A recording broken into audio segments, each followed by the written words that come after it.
The father of Prince Gautama, the Buddha, savior of the Orient, determined to protect his son from desperate knowledge and tragic awareness, built for him an enclosed pavilion, a walled garden of earthly delights.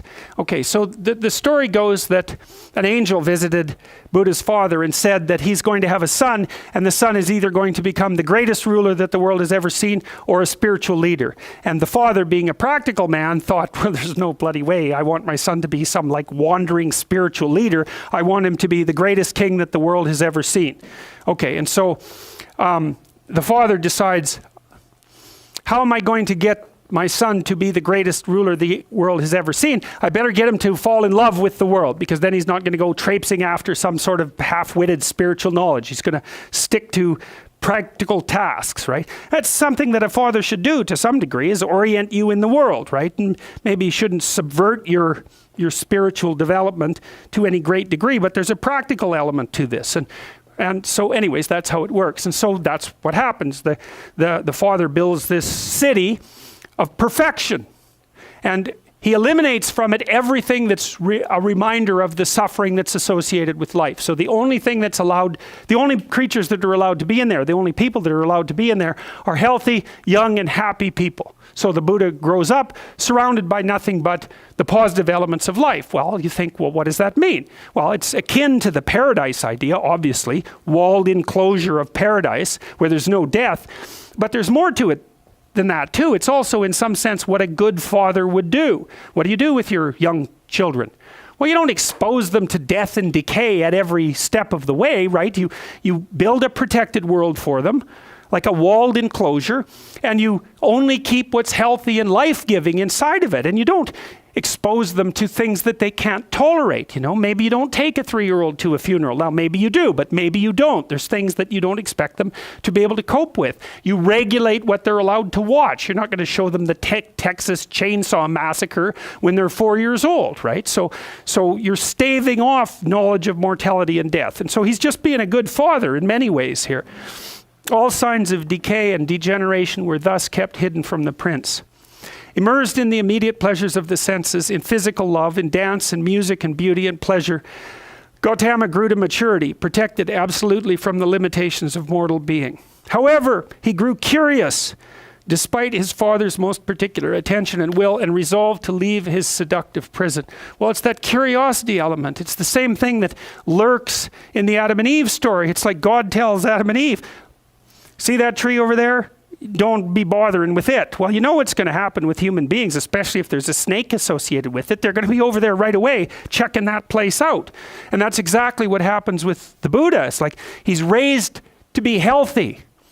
And what's the consequence of that is that the fact that he's healthy makes him look for what's beyond the protected confines of the thing that made him healthy. It's like even in the Geppetto story, you know, where Geppetto paints on Pinocchio's mouth and he's ready to go. He puts him outside the next day and Pinocchio's ready to run away with all the kids, right? So the consequence of raising a child in a healthy way is that the child is going to be curious enough to go out there and look for some trouble.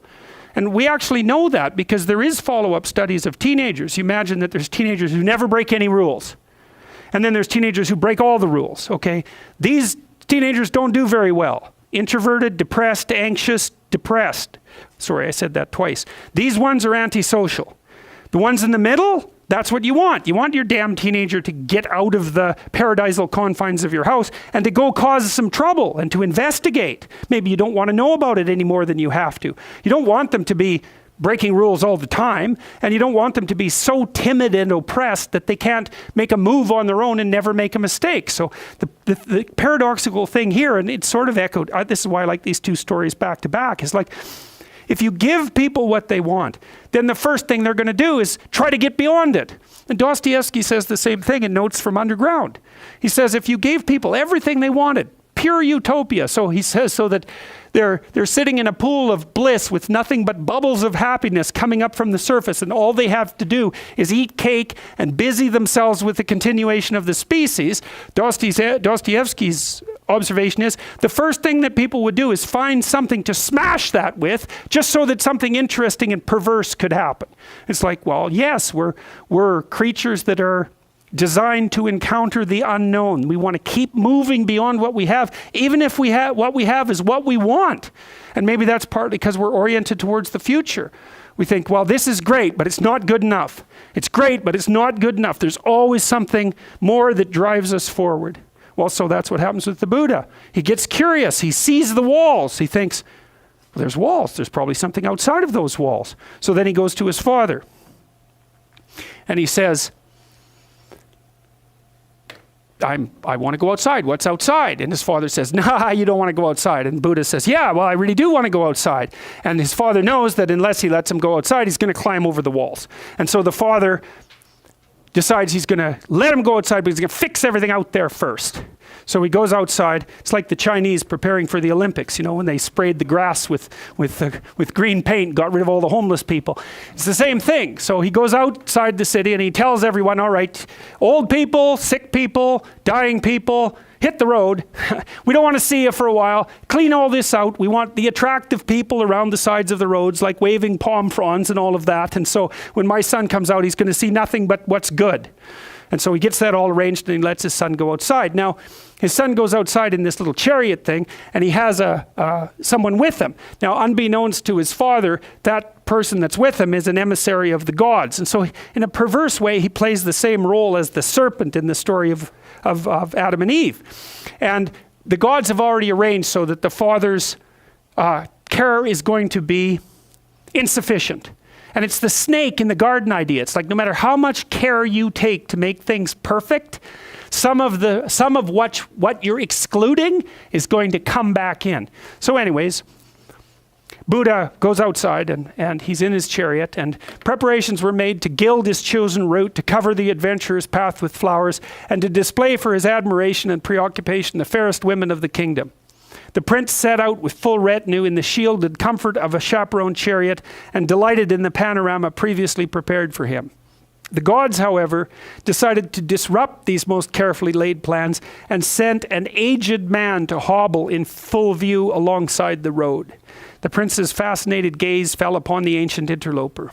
Compelled by curiosity, he asked his attendant, "What is that creature stumbling, shabby, bent and broken beside my retinue?" And the attendant answered, "That is a man like other men, who was born an infant, became a child, a youth, a husband, a father of fathers. He has become old, subject to destruction of his beauty, his will, and the possibilities of life." "Like other men, you say?" hesitantly inquired the prince. "That means this will happen to me?" And the attendant answered, "Inevitably with the passage of time." Well, that's the end of that party. The world collapses in on Buddha and bang, he hightails it home. Well, what does that mean? Well, that's what children do, roughly speaking, is they're around their mother. They've got security there. They go out into the unknown. They encounter something that's just a little bit too much for them. Bang, they come home. They get all patted back into shape and hugged and taken care of. Hugging children and patting them is actually analgesic. It actually reduces pain. Unsurprisingly, that's what you do with someone who's grieving, right? So you hug them because grief is pain. So they, you pat them, they get rid of their pain, they get rid of their anxiety, you calm them down, and what happens? Well, the next day they want to go out again. Well, that's exactly what happens to the Buddha. So he's all shorted out by his encounter with death, which is very little different than what happens to Adam and Eve, runs back, recovers for 6 months. He has post-traumatic stress disorder. He runs home and he recovers for 6 months, right? In time, his anxiety lessened, his curiosity grew, and he ventured outside again. This time, the god sent a sick man into view. "This creature," he asked his attendant, "shaking and palsied, horribly afflicted, unbearable to behold, a source of pity and contempt. What is he?" And the attendant answered, "That's a man like other men, who was born whole, but who became ill and sick, unable to cope, a burden to himself and others, suffering and incurable." "Like other men, you say?" inquired the prince. "This could happen to me." And the attendant answers, "No man is exempt from the ravages of disease." Once again, the world collapsed and Gautama returned to his home. But the delights of his previous life were ashes in his mouth, and he ventured forth a third time.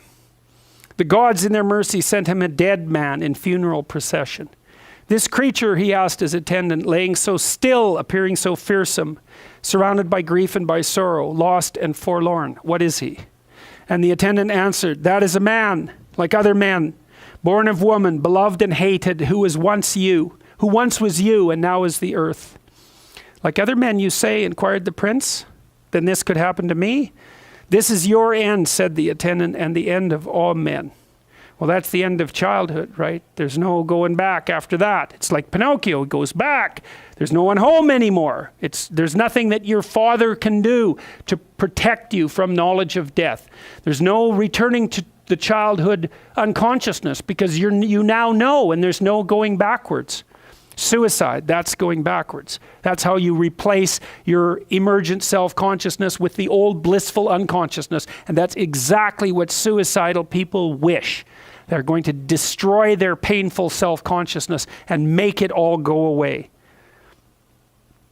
The world collapsed a final time, and Gautama asked to be returned home. But the attendant had orders from the prince's father and took him instead to a festival of women occurring nearby in a grove in the woods. The prince was met by a beautiful assemblage who offered themselves freely to him without restraint in song, dance, and play in the spirit of sensual love.